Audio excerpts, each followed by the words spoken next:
சீவக சிந்தாமணி ஆசிரியர் திருத்தக்க தேவர் பார்க்கிறார். சொல்லரும் சூட்பசும் பாம்பின் தோற்றம் போல் மெல்லவே கருவிருந்து ஈன்று மேலார் செல்வமே போல் தலை நிமிர்ந்து தேர்ந்த நூல் கல்விசேர் மாந்தரின் இறைஞ்சி காய்த்தவே. கற்க வேண்டிய நூல்களை எல்லாம் கற்று உணர வேண்டியதெல்லாம் உணர்ந்து ஆன்று அவிந்து அடங்கி கிடக்கிற சான்றோர் போல் இந்த நெற்கதிர் கிடக்கிறதுன்னு திருத்தக்க தேவர் சீவக சிந்தாமணியில அதே காட்சியை வேறுபடுத்தி பாடினார். இதே காட்சியை வயல்வெளியில வர்ணிக்க வந்த சேக்கிழார் பெருமான் இந்த நெற்கதிர்கள் காற்று வீசின காத்துல எதிரும் புதிருமா கிடக்குது, அதை பாக்குறாரு அவரு. இது எப்படிடா இருக்குதுன்னார்.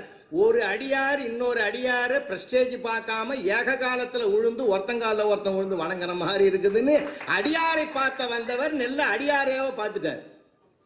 இதே காட்சி இதே இதுல வந்து திரைப்படத்துல பாடணும், மருதகாட்சி பண்ணார். அந்த நெல் அப்படி வளைஞ்சு கீழே காத்துல வேகமா பூமியை மோதிட்டு மேல வருது. வளைஞ்சி வளைஞ்சு பார்க்கிறையே தரையின் பக்கமா அது வளர்த்து விட்ட தாய்க்கு தரும் ஆசை முத்தமான்னு பாடினார் மருதகாட்சி. தொட்டுட்டு தொட்டுட்டு வருதான், குழந்தை போய் அம்மாவுக்கு முத்தம் கொடுத்துட்டு வருதான். அந்த கற்பனை அதே காட்சி தான். சரி, இதையும் மீறி கவியரசர் அந்த காட்சியை பாடணும். நாம இருந்தா என்ன பண்ணுவோம், சீனை மாத்தணுவோம்.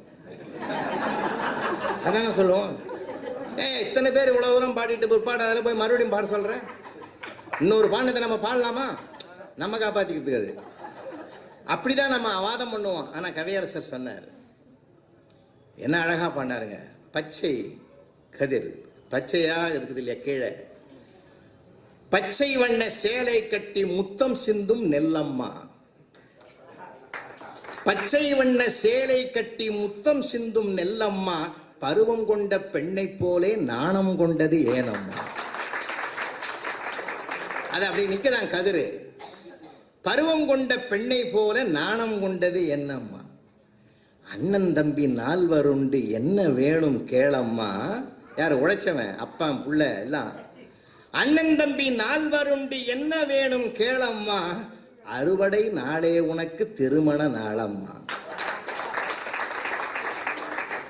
கற்பனைதான், அத்தனை பேரும் கற்பனையாக வைத்தார்கள். ஆனால் இந்த கற்பனைக்குள்ள ஒரு பொது உடைமை சித்தாந்தத்தை புகுத்தியவன் கவியரசு கண்ணதாசன். என்ன சொன்னான் தெரியுமா? அறுவடை நாள் உனக்கு திருமண நாள்னா, திருமணம் செய்த பிறகு நீ என் வீட்டு பெண்ணில்லை இன்னொரு வீட்டுக்கு போக போகிறாய். ஏன் நெல்லே, உன்னை வளர்க்கிற வரையில்தான் நாங்கள் பொறுப்பு, வளர்த்த பிறகு இந்த மூட்டையெல்லாம் முதலாளி வீட்டுக்கு போக போகிறதே என்ற பொது உடைமை கருத்தையும் அங்கே புகுத்தி இருக்கிறார் என்று சொன்னால்